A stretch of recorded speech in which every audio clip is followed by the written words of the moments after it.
What if you could see the future before the world even blinked? How does a teenager with no money, no degree, and no connections build a tech empire that reshaped the planet? What did Bill Gates see that no one else saw?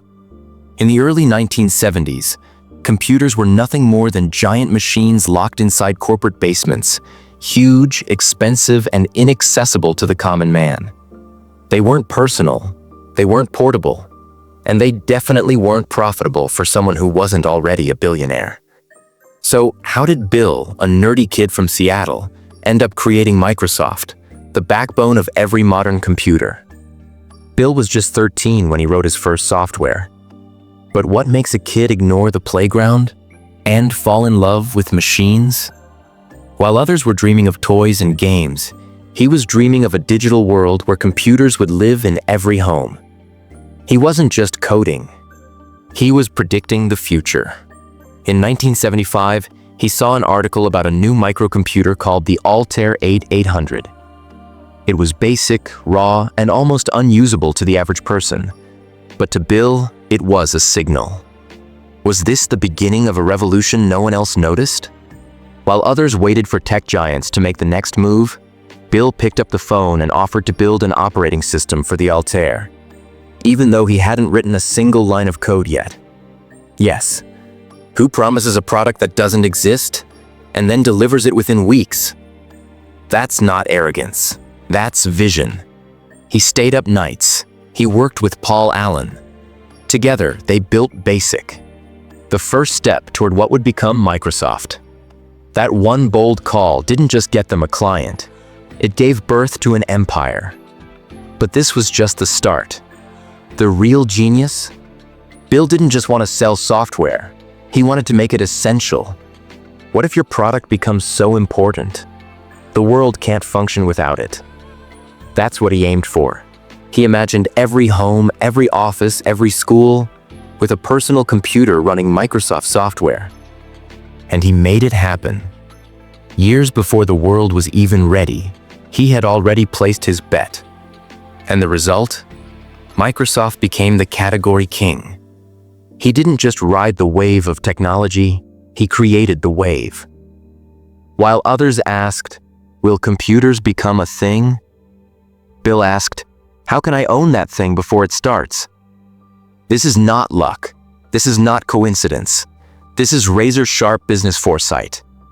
What if success isn't about what's trending, but about what's coming next?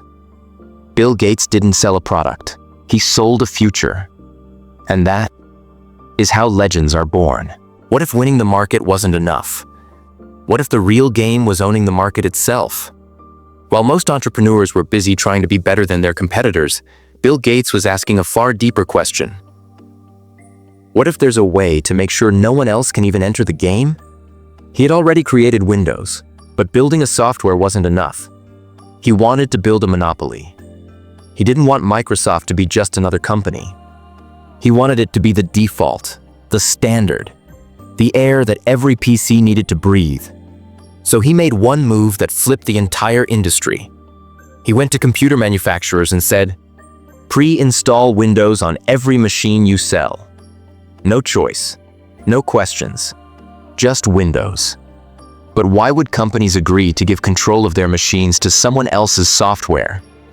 Because Gates was smart enough to offer them licensing deals they couldn't refuse. He told them, don't build your own system. It's costly, slow, and will fail. Use ours. It's ready, it's tested, and it's what people are already starting to use.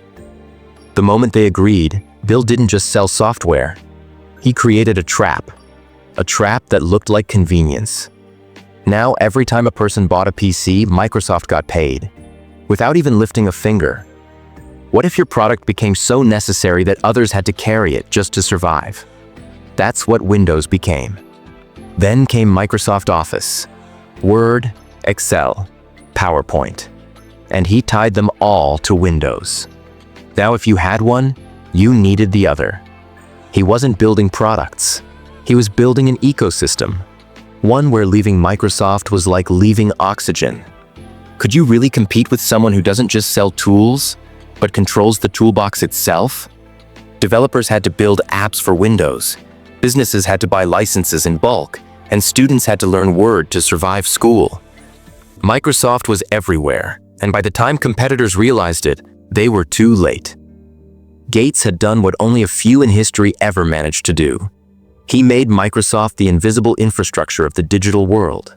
And when people raised eyebrows, when lawsuits tried to slow him down, he didn't panic. He adapted. He shifted. He separated parts of Microsoft when needed, but the core remained untouched. Because Gates had learned one timeless truth. The real money isn't in building something cool. It's in building something people can't live without. He didn't aim to be number one. He aimed to be the only one. That's why his competitors lost before they even began. That's why Microsoft was not just a tech company, it was the operating system of modern life. And what if the future of your business isn't about doing what others are doing better, but about doing what others can't do at all? What if making billions wasn't the goal? What if changing the fate of humanity was? After building one of the most powerful tech companies in history, Bill Gates did something unexpected. He stepped down. Not to retire, not to relax, but to build something bigger than business. While most billionaires keep chasing profit, Bill made a move that stunned the world.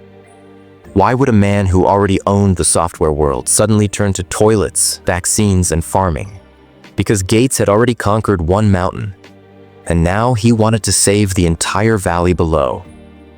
He created the Bill and Melinda Gates Foundation, one of the largest private philanthropic organizations on the planet. But it wasn't about giving away money randomly. Gates approached charity the same way he built Microsoft, with data, with strategy, and with relentless innovation. He didn't just fund schools. He invested in edtech platforms that brought education to the most remote villages. He didn't just talk about climate change. He backed green energy startups designing the next generation of nuclear reactors. What if your second act could save more lives than your first ever touched? Gates knew that the future wasn't just digital. It was biological, agricultural, environmental. And that's where he went next.